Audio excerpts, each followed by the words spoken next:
마태복음 14장 1절에서 9절 말씀 한 절씩 기도하고 마지막 절은 같이 보겠습니다. 이틀이 지나면 유월절과 무교절이라 대제사장들과 서기관들이 예수를 흉기로 잡아 죽일 방도를 구하며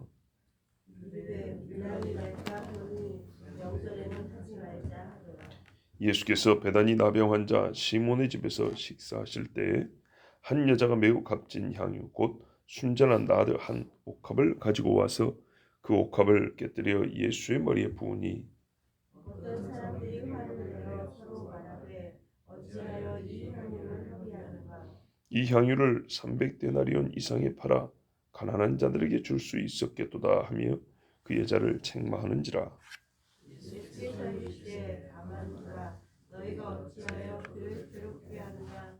그가 내게 좋은 일을 하였느니라. 가난한 자들은 항상 너희와 함께 있으니 아무 때라도 원하는 대로 도울 수 있거니와 나는 너희와 항상 함께 있지 아니하리라. 그는 눈을 다하여 내 몸에 향유를 부어 내 장례를 미리 준비하였느니라. 내가 진실로 너희에게 이르노니 온 천하에 어디서든지 복음이 전파되는 곳에는 이 여자가 행한 일도 말하여 그를 기억하리라 하시니라. 아멘. 자, 예수님께서 유월절 전에 닷새 전에 입성하셔가지고 며칠간 하신 일 우리가 지난 시간까지 들었습니다. 이제 시간이 지나서 이틀 있으면 유월절입니다. 이틀 있으면 예수님이 잡혀 죽임을 당한다 소리죠. 이때까지 예수님을 딱히 죽일 모의가 확정되거나 방법이 정해지거나 계획이 착착 진행되거나 이런 일이 없었습니다. 말하자면 예수님이 죽임을 당할 이 음모와 계획과 예수님의 체포, 이 과정은요 매우 짧은 시간에 일어났다는 겁니다. 결론부터 말하면 유다의 배신이 없었으면 불가능했다는 얘기입니다. 유다의 배신으로부터 일사천리 매우 빠른 속도로 신속하게 진행된 게 예수님의 체포와 죽임당함이었습니다. 그러면 정말 이 방향을 전환시킨 스위치 같은 것은 가룟 유다의 배도라고 할 수 있습니다. 지난 몇 차례에 걸쳐서 이 예수님의 향유 부음 받은 사건을 설교를 했었습니다.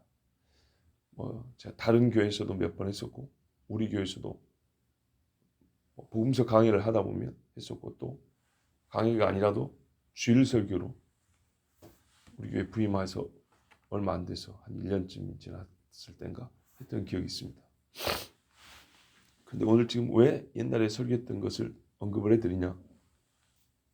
그 전까지 오늘 전까지는 이 본문 말씀에 이 향유 부은 사건을 본문의 기록 그대로를 풀어서 전하는데 초점을 맞췄다면 오늘은 예수님의 체포와 죽임당함과의 관계성 안에서 읽어드리려고 하는 겁니다. 마침 그렇게 참 좋게 마가는 우리에게 가르쳐주고 있는데 1절 2절에 예수님이 잡아 죽일 모의를 했는데 사실상 거의 포기했다는 이야기입니다. 그런데 향유 부은 사건이 지난 다음에 10절에 유다가 가서 팔겠다고 이 사람들에게 공모하고 협력을 약속합니다. 그 돈을 받고 옵니다. 이 사이에 향유 부음 사건이 있습니다. 말하자면 예수님 잡아 죽일 모의가 포기되고 무사히 유월절이 지나갈 수 있었는데 궁극적으로는 하나님의 섭리로 예수님께 향유 부은 여인의 일이 있고 이때 유다가 예수님을 팔기로 확 작정을 해버렸다는 겁니다. 아시겠죠? 유다의 배도는 오늘 이 향유 부은 사건 때문에 발동이 됐다는 겁니다. 그 전에 어떤 생각이 조금 있었을지 모르지만 마음을 먹어버린 사건이 바로 오늘 이 일입니다. 이 일 때문에 유다가 예수님을 팔기로 마음을 확정을 해버립니다. 그런 측면에서 이 사건은 오늘 우리에게 또 다른 깊이와 의미를 주고 있습니다. 자, 예수님께서 6월절, 올해 6월절에 오셔서 한 일, 성전을 깨끗하게 하면서 완전히 뒤집어 엎어버렸죠. 이 일과 또한 화 있을진저 마태복음에 보면 이 더러운 무리들과의 이 무리, 그러니까 뭐죠? 무리란다. 토론 논쟁 아주 격합니다. 이래서 미움을 사고 극대노하게 만드셨습니다. 즉, 이 대제사장과 서기관들의 한계, 인내 한계의 끄트머리까지 밀어붙였습니다. 그 말씀은 꼭 그들의 끄집어낼 수 있는 죄라는 죄는 다 끄집어내고 정죄를 그냥 쏟아버리고 너희는 지옥 간다고 예수 그냥 막 퍼부어버리는 겁니다. 그래서 이 사람들이 더 이상 못 참겠다. 저놈의 예수를 죽여야겠다. 그들은 진짜 마음을 먹었습니다. 진짜 마음을 먹었는데 못한 이유가 바로 2절입니다. 밀란이 날까 하여. 이러면 로마의 관계도 깨지고 백성들의 관계 깨지고 손해보는 건 자기들이라는 겁니다. 예수를 죽여야 이득인데 죽이지도 못하고 오히려 더 큰 손해만 볼 것이다. 이렇게 계산이 나온 겁니다. 자, 여러분, 그리스도인으로서 하는 일이 세상 악인들의 마음을 최악의 미움으로까지 밀어붙이는 때가 있습니다. 그때 죽이려고 합니다. 스데반이 입을 다물고 있으면 좋은데 안 그래도 미운 놈이 구약 성경을 줄줄이 읊어가면서 우리를 보고 옛날에 선지자 죽인 놈들이라고 똑같다고 해버리니까 열받았고 돌을 던져버렸습니다. 그 전까지 갔으면 죽이지는 않았을 건데 스데반이 입을 열어 마지막 표현하자면 그들 입장에서는 넘어서는 안 될 선을 넘어 정죄하니 이 악인들이 참지 못해서 회개를 한 것이 아니라 은혜를 받으면 베드로가 설교할 때 몇천 명씩 회개를 했죠. 안 그랬으면 돌에 맞아 죽는 거예요. 그런데 은혜를 못 받으니까 스데반 때는 쳐 죽여버렸어요. 이렇게 세상 악인들의 마음을 그리스도인은 미워할 수 있는 최고의 미움까지 밀어붙이는 그런 의와 선함과 정직한 입술의 고백들, 선포가 있을 때 죽이려고 합니다. 그 악의 근원을 파헤치고 근본을 콕 집어 이거를 끄집어내자 할 때 아니야 이걸 붙잡겠어. 이 싸움에서 순교가 나오는 겁니다. 자, 그날이 오면 이런 때가 오면 지금 무슨 말이냐면 수는 적어도 의외로 그리스도인들의 순도 높은 신앙이 세상 앞에 드러날 때가 오면 진짜 끄트머리 핍박이 시작되는 겁니다. 예수님을 따르는 무리가 많으니 꼭 믿어서가 아니라 예수님만 선한 일과 기적과 가르침의 오름에 적어도 양심이 찔려서 박수친 사람들이 있어요. 요 사람들의 눈치가 보이니까 죽이지는 말자. 못 죽이겠다는 겁니다. 밀란이 날 정도로 안 되겠다. 왜? 또 자기들이 잘못한 게 너무 많이 드러나 버렸어요. 여기서 예수까지 죽여버리면 진짜 맞네. 저놈들 나쁜 놈이네. 이게 딱 보여버린다고. 그러니까 안 되겠다 했어요. 만약에 이게 되려면 뭔가 다른 명분이 필요한 거예요. 예. 그들 입장에서 상황을 반전시킬 일이 필요한 거예요. 자, 여기서 예수까지 죽이면 진짜 우리가 나쁜 놈인 게 드러날 수밖에 없으니까 일단 멈춰야 한다. 분위기 전환이 필요하다. 그리고 또 하나 여러분 있습니다. 이게 이제 마지막 때와 좀 다른 게 있습니다. 여기까지는 마지막 때 사건하고 일치한다고 볼 수 있죠. 이런 식으로 항상 핍박이 있습니다. 순교는 이렇게로 합니다. 근데 마지막 때는 하나 더 있어요.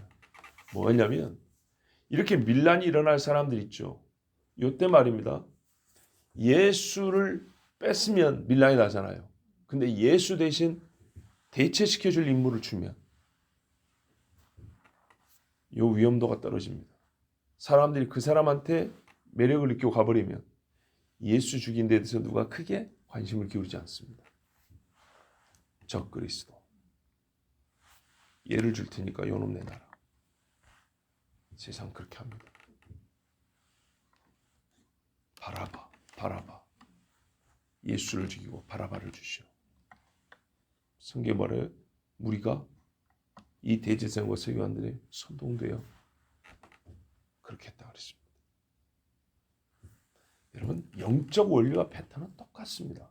왜? 인간이 안 변했기 때문입니다. 마귀도 안 변했습니다. 이런 놈들하고 같은 선에 놓을 수는 절대 없지만 하나님도 동일하십니다. 동일한 하나님 앞에 반역하고 대적하는 꼴은 마귀와 사람이 안 변했기 때문에 똑같은 겁니다. 모양은 똑같은데 정도가 더 심해집니다. 우리가 성경에서 배우는 것은 딱 내 상황과 맞네. 이거는 어린애들이 보는 시각이고요. 그 깊은 데가 일치하면 곧 무슨 일이 있겠구나. 그 깊은 데서 일치하는 걸 볼 수 있는 눈이 이게 이제 어른의 눈입니다. 그리고 미리 알고 준비를 하는 겁니다. 준비라는 말은 항상 피하는 것만이 아니라 자기가 당할 일에 대하여 하나님 믿음을 주십시오 하고 그렇게 준비하는 겁니다. 자, 이래서 아무리 봐도 안 되겠다. 그래서 일단 다음 기회를 노리자. 이렇게 포기를 했었습니다. 사실상. 자, 요때 예수님이 잘 아시는 사건이기 때문에 한 절 한 절 다시 읽지는 않습니다. 전체로 보면 나병 환자였던 시몬입니다. 나병 환자 시몬이 아니라 나병 환자였던 사람입니다. 예수님이 고쳐준 사람이죠. 요 사람 집이 베다니에 있었어요. 자, 나사로 집도 베다니고, 그죠? 예루살렘 이 감람산이 이렇게 있으면 이쪽에 요단강, 예루살렘 감람산 요단강 살짝 건너 베다니 벳박에 이래갖고 건너서 오고 넘어오고 이렇게 예루살렘 들어가셨는데 여기로 오셔서 주무셨단 말이에요. 근데 요 베다니에 서로 관계가 좋고 예수님을 사랑하는 집들이 있었어요. 그 중에 하나는 이제 시몬의 집인데 이 사람이 제법 사는 집이에요. 예수님과 따르는 사람들 제자들만 하더라도 몇 사람이 식사 대접을 했어요. 딱 식사 대접하는데 여러분 이날 분위기가 어땠겠어요? 보통 식사 대접은 저녁이죠. 예수님이 예루살렘 낮에 갔다 오시고 저녁에 와서 식사를 하는데 분위기 좋죠. 예, 축제 분위기죠. 엊그저께 호산나고 노래 불렀겠다. 기분 좋게 성전에 가서 소지했겠다. 그죠? 아주 통쾌하게 자칭 야무진 사람들 그냥 다 부셔버렸겠다. 얼마나 좋아요. 기적도 하고 가르침도 주고 백성들은 막 화나고 애들도 뛰어고 찬송하고 제자들은 뭐 그냥 비키세요 하고 오른편이 왼편이 야단은 들었지만 뭔가 이번에 될 것 같고 얼마나 분위기 좋아요. 근데 참으로 확 껴는 일이 있었어요. 나쁜 일을 해서가 아니라 이거는 너무 황당한 당시 사람들이 볼 때 아니 무슨 처녀가 쉽게 말하면 총각한테 와가지고 프로포즈하는 것만 해도 요즘에도 그게 이게 보통 일 아닌데 이 향유를 갖다 머리에다 부어버렸다는 속마음을 모르면 이 행동으로만 봤을 때는 아주 정신 나간 여자 아니야 이럴 정도로 진짜 이거 분위기 있게는 숟가락을 다 놓을 상황이에요. 그 유대 사회입니다. 어디 여자가 남자한테 와가지고 향유를 지금 뭐 하자는 거예요 지금. 부부라도 지금 이 상황에서 이럴 때가 아니에요. 둘이 있는 것도 아니고 여럿이 밥 먹는 상황에서 초대한 주인도 있고 제자들도 그 옆에 있는데 자, 이 현장을 생각하면 진짜로 예수님께 잘한 일이라고 옆에 있는 사람들은 아무도 생각을 못합니다. 정말 이 여자 정신이 나갔나 뭔 짓을 하고 있는 거냐 하고 기가 막힐 상황입니다. 그래서 이 제자들이 말이죠. 예수님께 해놓으니까 예수님의 반응이 나오지 않은 상태에서 자기들이 먼저 평을 했는데 할 말이 많았겠지만 첫 번째가 중요합니다. 가격을 따졌다는 겁니다. 보세요. 이 집 주인이 지금 식사 대접을 했는데 당신이 나설 일이 아니다. 뭔 하고 싶은 일이 있거나 말이 있어도 이런 경우는 주인의 허락도 좀 얻어야 되고 제자들 분위기도 좀 봐야 되고 식사를 끝나고 좀 뭘 볼일을 보든지 뭐 여러 가지 야단칠 거리가 많잖아요. 생각을 해보세요. 그죠? 좋은 일이라도 때가 있는 거 아니에요? 근데 첫 번째 평에 뭐냐면 이게 300데나리온인데 뭔 짓을 하냐 이렇게 먼저 말을 했어요. 여기서 속마음이 드러나는 거죠.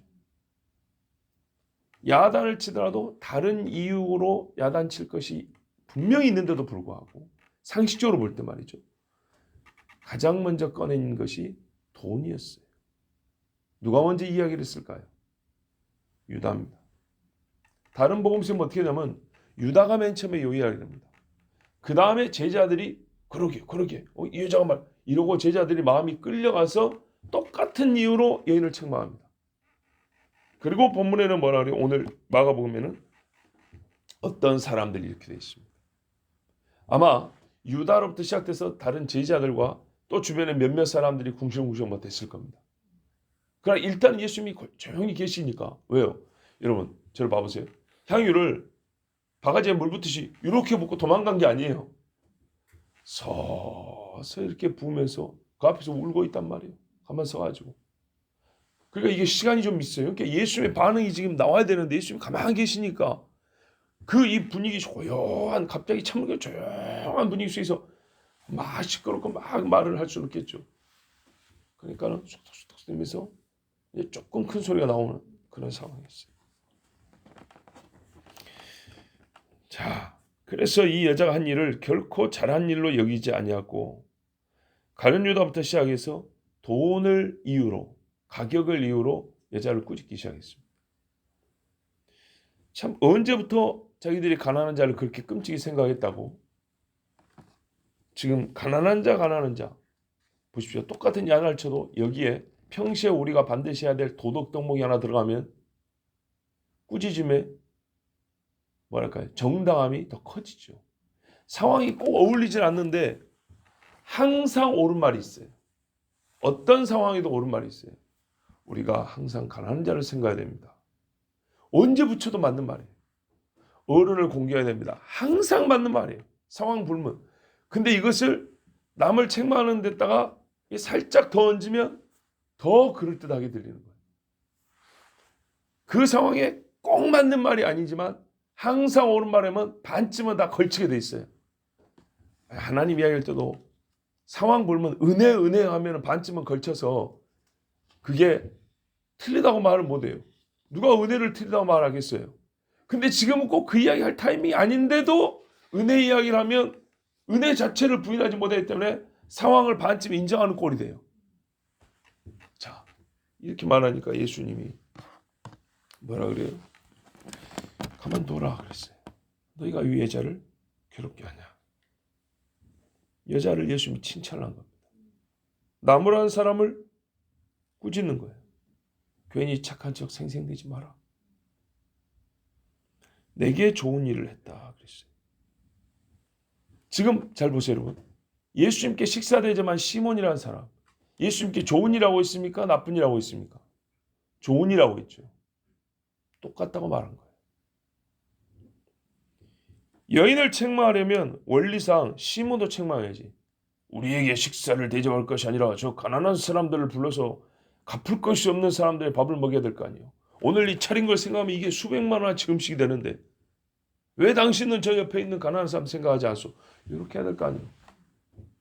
얻어먹을 때는 한 번도 이런 소리 한 적이 없어요. 자, 시몬도 예수님께 좋은 일을 하고 있고 이 여인도 예수님께 좋은 일을 하고 있습니다. 한편의 좋은 일은 함께 즐기면서 이편의 좋은 일은 함께 기뻐하지를 못합니다. 와, 우리도 못하는데 예수님께 당신이 향유를 부어드리는구나. 오히려 우리가 부끄럽다. 이래야 정상인데. 예수님 말씀 이어갑니다. 가난한 자들은 항상 너희와 함께 있으니 아무 때라도. 잘 보세요. 가난한 자 항상. 돕는 것은 언제? 아무 때라도. 원하는 대로 도울 수 있거니와 나는 너희와 항상 함께 있지 아니하리라. 자, 시와 때의 문제일 뿐. 가난한 자를 돕는 것은 시와 때의 문제일 뿐 마음의 문제는 아닙니다. 무슨 말이냐? 잘 보세요. 너희가 그런 마음이라면 마음이 항상 그렇게 전제되어 있다면 가난한 자를 돕겠다는 마음이 그렇게 열심이고 그렇게 너희가 평소에 마음먹은 생각이라면 그 마음이 밑에 깔려 있다면 남은 조건은 때의 문제일 뿐이네. 그죠?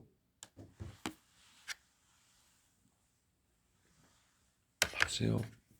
부모가 자녀 생각하는 거 항상 있다고요. 돈이 생기는 때에 사준다고요. 그죠? 마음이 없다가 있다 그런 게 아니라 항상 있는데 문제는 돈이 없는 거예요. 그래서 돈이 있을 때에 좀 더 맛있는 걸 사주고 돈이 있는 때에 좀 더 좋은 옷을 사주고 이렇게 가는 거죠. 너희가 항상 가난한 자를 생각하는 그 마음이 항상 있다면 그 정도로 열심히 있는 마음이라면 너희에게 돈이 있는 때마다 너희가 할 수 있다는 거예요. 뭔 말인지 아시죠? 마음과 때를 말하면 마음이 상수예요. 항상 있는 수. 때가 변수예요. 또 다른 조건이 갖춰지는 그 때가 되면 너희가 할 수 있는 거예요. 자, 과연 제자들과 주의를 두른 이 사람들의 마음이 가난한 자를 사랑하고 300데나리온의 향유를 자기에게 있으면 팔아줄 수 있는 마음이 항상 있었다고 보십니까? 근데 지금은 괜히 남이 하니까 그 마음이 항상 있었던 것처럼 그냥 막 난립니다. 바꿔 말해서 예수님을 정말 사랑한다면 역시 남은 것도 때의 일입니다. 가난한 자를 생각하는 것이 항상 있다면 문제는 그 이제 남은 조건은 지금이 도와줄 수 있는 뭔가 때냐? 이게 문제인 것처럼 예수님한테도 마찬가지예요. 항상 예수님을 사랑했어. 예수님을 항상 존경했어. 예수님을 항상 신뢰했어. 그런데 나에게 가진 게 없어. 그런데 표현할 수 있는 도구가 생겼어. 그러면 항상 할 수 있겠죠.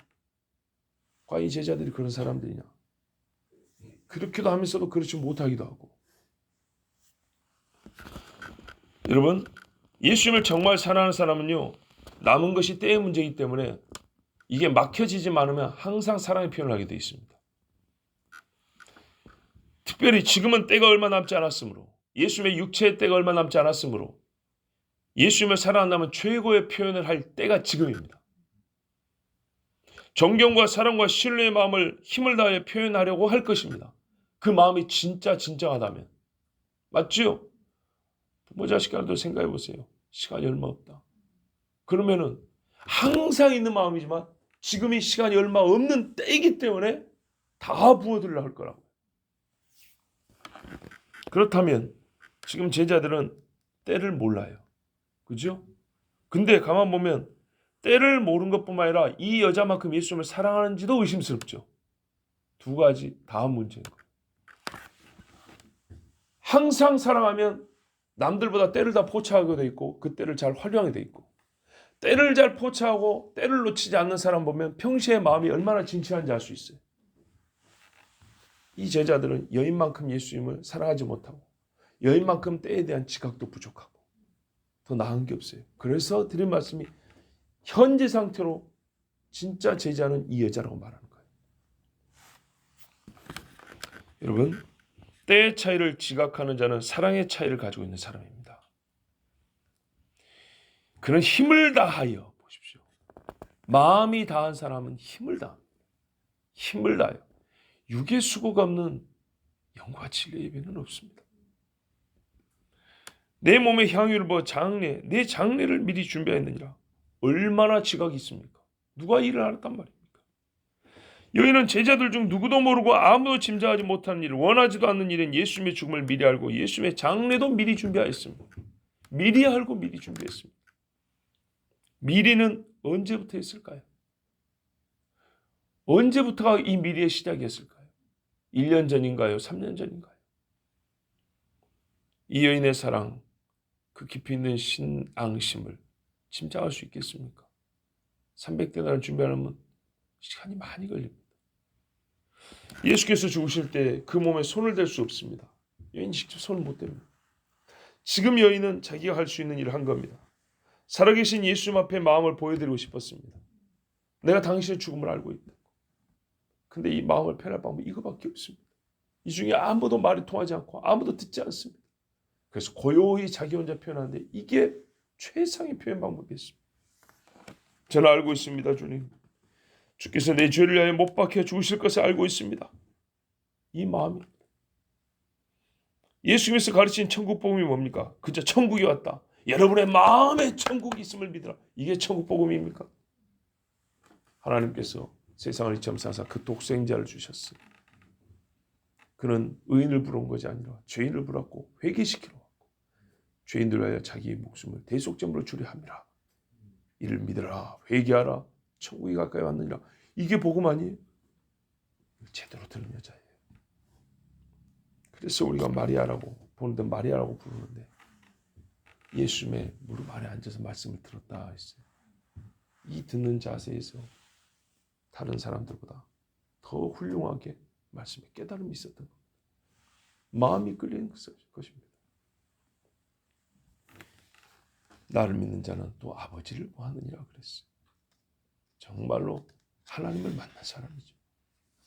아버지가 아들을 사랑함과 같이 아들에 대한, 즉 예수님에 대한 사랑이 있어 그 마음을 표현한, 하나님도 하늘문을 여시고 음성 이는 내 사랑하는 자여 내 기뻐하는 자라 그랬잖아요. 땅에서는 여인이 예수님 죽으시기 전에 이렇게 표현을 한 겁니다. 내가 진실로 내 이르노니 온 천하에 어디든지 복음이 전파되는 곳에는 이 여자 행한 일도 말하여 그를 기억하리라 하셨습니다. 이 여인은 복음은 아니지만, 그래서 복음을 대체하는 새 복음이 아니지만 복음을 증거할 때마다 믿음의 사람으로서 기억하라 하셨습니다. 이 여자가 행한 일을 말하여, 행한 일입니다. 왜죠? 이것이 복음을 복음답게 들은 자가 하는 일, 예수님을 정말 이 모든 사람보다 사랑하는 자가 하는 일이기 때문입니다. 누구든지 복음을 들으면 이 여자처럼 하는 겁니다. 예수를 그리스도로 나의 주로 믿고 사랑하는 사람이 하는 일을 이 여인이 보여줬습니다. 가장 복음을 복음답게 들은 사람. 여러분, 우리 어제 11조 드림에 관하여 말씀드렸습니다. 11조 드림과 300데나리온의 향유를 주의 머리에 부음에서 공통점을 봅니다. 이는 모두 주를 사랑하는 사람의 하는 일, 온전히 믿는 자가 주께 드리는 것입니다. 그러므로 주를 믿지도 사랑하지도 않는 사람은 이 일에 자기도 모르게 화가 나기 마련입니다. 유다 보십시오. 그는 처음부터 도적이라고 그랬죠. 그래서 화가 납니다. 자기 허물과 거짓이 드러나는 것 같아서 선한 일을 한 사람에게 역정을 내고 그를 무지하고 어리석은 사람으로 몰아갑니다. 거기에 주변 사람들이 따라갔습니다. 가장 선한 사람을 가장 악한 사람이 거꾸로 됐습니다. 가장 악한 놈이 평상시 가난한 사람을 생각하는 선한 사람으로 되고, 예수님께 제일 좋은 일을 한 사람이 가난한 사람, 즉 사랑해야 될 사람을 사랑하지도 않는 아주 모진 여자가 되어버렸습니다. 이게 악인이 하는 겁니다. 그러다가 자기 어둠이 드러나자 이내 악함이 밖으로 폭발했습니다. 주님을 등지고 떠나 주를 배신하고 팔았습니다. 가룟 유다가 예수님을 판 이유에 대하여 궁극적으로는 하나님의 구속 섭리의 일부요. 누군가는 판다 했으니까. 그 다음은 사탄의 꾀임에 넘어간 거예요. 그 다음엔 자기 욕심에 끌리며, 사람의 시험을 받는 건 자기 욕심 때문에 했어요. 그런데 이 마음에 뭔가가 이렇게 일어나고 있는데 결정적으로 행동을 취하게 한, 우리가 아까 말한 대로 결정적 사건. 그래, 질러버리자. 이 사건이 바로 오늘 이 일입니다. 이 여인의 선한 일과 이 일에 대한 예수님의 칭찬, 그리고 유다에게 대한 예수님의 책망, 부끄러움.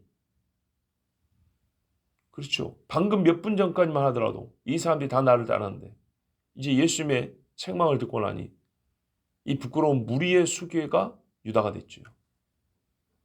이 불쾌함, 이 분노, 이것을 참지 못했습니다.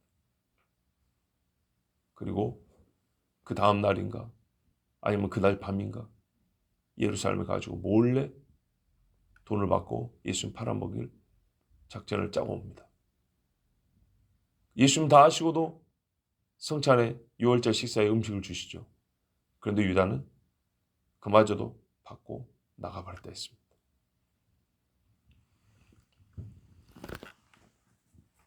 여인의 향유 부은 일은 주님께는 지극히 선하고 좋은 일을 한 것이지만 악인에게는 그 악을 폭발시키는 기폭제와 같은 일을 한 것이 되었습니다. 그의 분노가 더 이상 참을 수 없었습니다. 그러나 여인의 잘못이 아니요, 다만 우리는 악인이 어느 때에 그 악의 끄트머리를 드러내는가를 보고 깨닫습니다. 어떻습니까?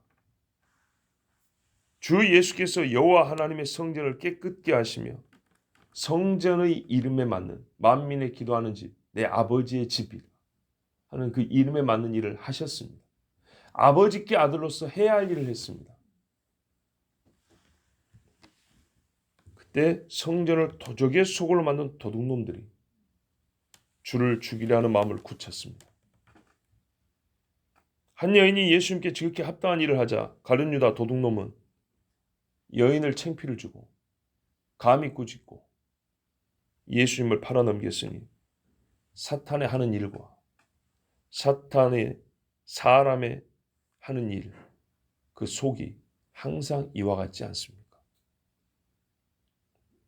그러므로 마지막 시대의 그리스도인들이 핍박을 받는 일에는 성도의 그리스도에 대한 순전한 사랑과 헌신이 향내 날 때, 그 향이 진동할 때,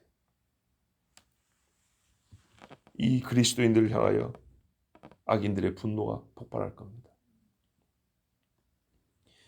신자의 믿음의 빛이 크게 빛날 때 어둠 속에 있는 사람들이 눈이 부시다고 소리 지르면서 돌을 던질 겁니다. 배도하는 사람도 많이 있겠지만 그 남아있는 적은 무리가 너무 진짜 정금과 같을 때 그 빛을 참지 못하고 깨뜨리고 덮으려고 할 겁니다. 그때는 사탄의 핍박이 절정에 달할 때, 그때는 사단이 정결한 신부들을 죽이는 것만이 아니라 미혹하기 위하여 바라바와 같은 대체자 적그리스도를 내세웁니다.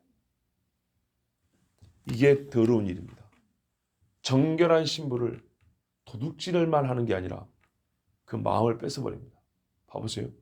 정결한 신부가 신랑 그리스도 외에는 마음을 주지 않겠다니까 죽여버려 하고 칼로 죽인 게 아니라 정결한 신부를 신랑 예수에 대한 마음에서부터 더러운 자에게로 마음을 끌어와 버리는 것. 이게 진짜 더러운 일이죠. 마음을 못 뺏어오니까 죽이는 것만 하는 게 아니라 마음을 뺏어오겠다고. 신부의 마음을 도둑질하겠다고. 그래서 가짜 그리스도를 내세운단 말입니다. 예수님께 향했던 그 소리를, 찬송 소리를 바라바를 살려달라는 소리로 구호로 바꿔버리는 이런 짓을 한단 말입니다. 살인자를.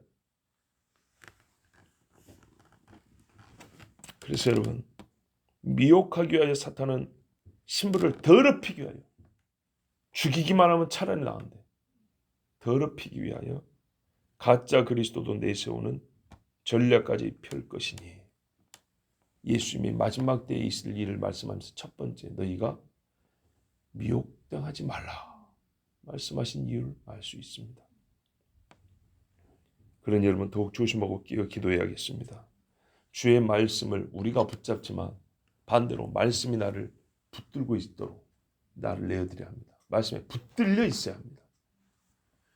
그리고 말씀대로 주 예수를 향한 사랑을 좋은 일로서 나타내는 일에 부지런해야 됩니다. 나는 주님 사랑합니다 이러지 말고 좋은 일로, 주님을 향하여 좋은 일로 항상 나타내기를, 때에 맞게 나타내기를 힘써야 합니다.